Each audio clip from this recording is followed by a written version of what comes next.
So, makikita nyo dyan na si Lot ay pamangkin niya ni Abraham. Si Lot, may dalawang anak na babae na anakan niya ni Lot. Yung anak doon, sa isang anak na babae, doon nagmula ang Ammonites. Huwag kayong malilito sa salitang Ammonites. Iba ang Ammonites, iba ang Amorites. Isang letra lang yata o dalawang letra ang nagbago. Huwag kayong malilito.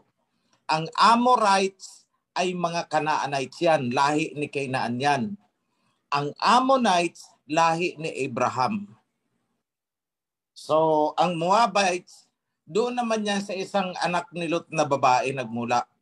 So, Moabites and Ammonites, mga anak yan ni Lot, lahi ni Lot yan. Which is, lahi din lang naman ni Abraham. Kasi, pamangkin ni Abraham si Lot. So kamag-anak si Abraham, dalawang anak niyan. Si Ishmael, si Isaac. What I'm saying is dalawang anak, two prominent sons.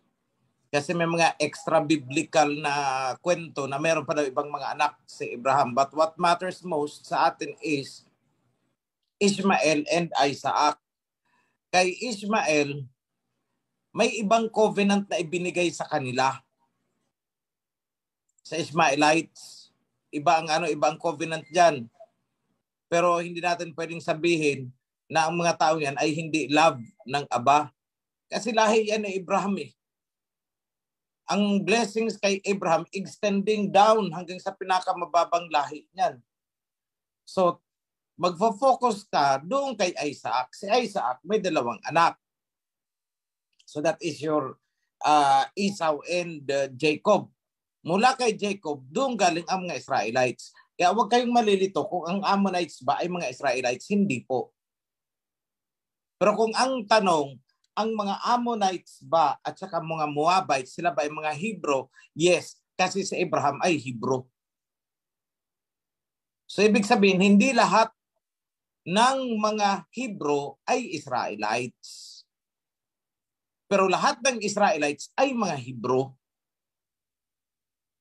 So, kung titingnan nyo, ang mga Hebrew, isang sanga lang ang Israelites. Ang mga Moabites ay Hebrew. Ang mga Ammonites ay Hebrew. Ang mga Ishmaelites ay Hebrew. Ang Islam ay Hebrew. Dahil sa Abraham na pinagmulan ay Hebrew. Lahat yan galing kay Eber. Diba? O ganun lang yung kadali. I-trace din nyo ang genealogy para hindi kayo malito. So, ano pa ba? Yung doon kay Ruth at saka kay Naomi, ito ay advance ko sa inyo ha kasi malalim na research ang ginawa namin dito. Kasi merong nagsusurface dyan, dalawang verse yan, na itong si Ruth is Ephrathite. Ibig sabihin, from Ephraim. Which is an error sa translation. Dahil kung titingnan mo ang genealogy, walang posibilidad na itong sina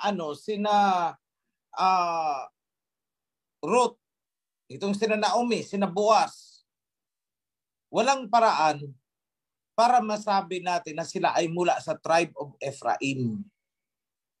Dahil pag sinuyod mo sila paakyat, isa lang ang pinakapuno, si Judah. So it is a misconception. It is a misinterpretation. So ang tingin namin dyan, mukhang it was an attempt para iligaw ang identity ng Messiah kung saan talaga nag-descend.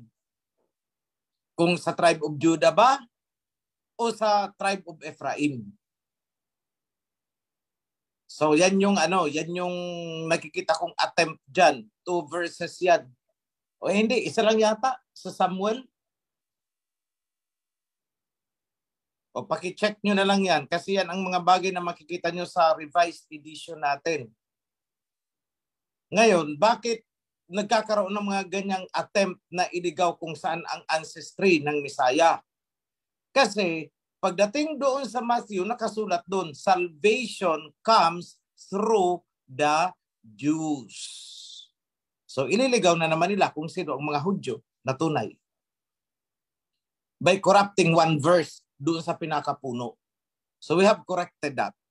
There is no way for Boaz papunta kina Jesse.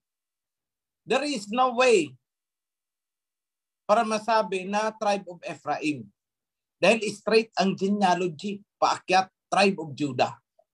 Okay? So yan lang mga kapatid so far kasi yun lang naman ang nabuksan nyo.